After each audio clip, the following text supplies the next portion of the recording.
Have you ever heard that you can change your entire life just by changing your thoughts? It's a massive, massive promise. And for millions, one book has been the roadmap, The Power of Your Subconscious Mind by Joseph Murphy. So what's really going on here? Is it a miracle cure or just a clever mental trick? Let's dig in and break it all down. Okay, so the whole philosophy really kicks off with this one simple but super profound question. Why do some people seem to have it all while others struggle so much? Murphy says the answer isn't about luck or fate or what's happening around you. Nope. He argues the answer is buried deep inside us. And here it is. This is the big answer.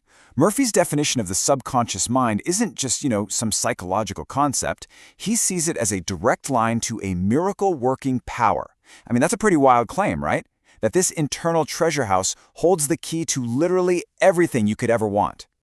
All right, so first up, let's explore what this treasure house is supposed to contain. What is the grand promise that's being made here?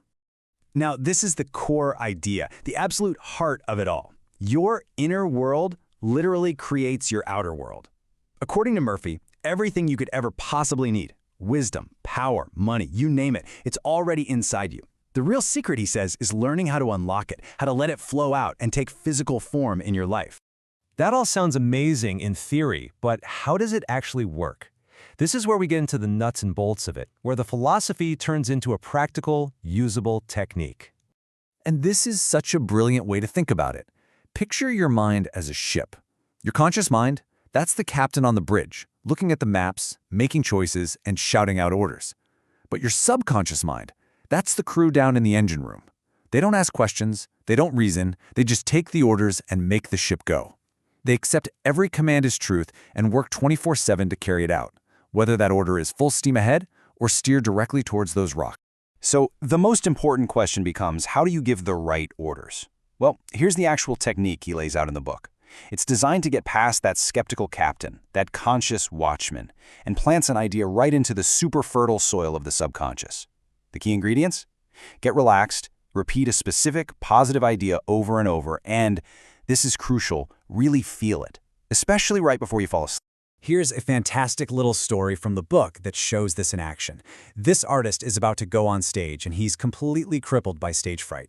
His conscious mind, the captain, is freaking out. So what does he do?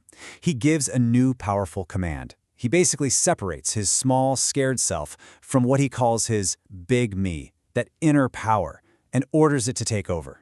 And guess what? It worked. He went out and sang beautifully. Okay, so here's a bit of a twist. While Joseph Murphy became this huge deal in the 1950s and 60s, these ideas, they weren't new at all. He was actually a major voice in a much larger, much older spiritual movement. You can literally trace the breadcrumbs right here. This whole thing really started picking up steam way back in the 1860s with a guy named Phineas Quimby, who taught that sickness starts with wrong beliefs. That idea sparked a whole wave of new churches and institutes. And if you look right at the end of the line, there's Dr. Joseph Murphy, ordained in 2 of these groups, perfectly positioned to take these ideas and broadcast them to the entire world. And when you look at the core beliefs of this new thought movement, they sound incredibly familiar, don't they? The idea that our true self is divine, that all sickness begins in the mind, and that thinking the right way can literally heal you. These are the exact same principles that form the foundation of Murphy's work. So this all brings us to the big debate that's still raging today. Decades later, people are still fiercely divided. Are these techniques tapping into some kind of divine power, or is there something else going on? On one side, you've got countless people who absolutely swear by this stuff. I mean, this person on Reddit talks about winning competitions, finding lost pets, even getting a new car, and they give all the credit to using these techniques. For them, you just can't argue with the results. And the stories can get really, really incredible. A woman won a $112 million lottery, and she publicly said she used the principles from this very book to do it. For believers, this is just undeniable proof that the mind can shape the physical world in some truly profound ways. But then, of course, you have the other side of the coin. This commenter really sums up the main skeptical argument, that all of these claims are pseudo-scientific. It means they kind of sound scientific, but they're not based on real, testable evidence. The argument is that all the proof is just stories, with no actual hard science to back it up. And this leads us to the primary scientific explanation for these reported miracles, the placebo effect. Now, let's be super clear here. The placebo effect isn't just in your head. It's a real, documented thing where your belief in something can cause actual physical changes in your body. So the argument isn't really about whether the mind is powerful. I think everyone agrees it is. The real debate is about the source of that power.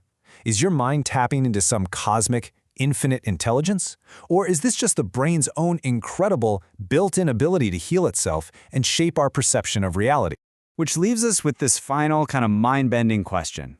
Is there really a difference between a miracle that comes from the subconscious mind and a placebo effect that comes from the brain?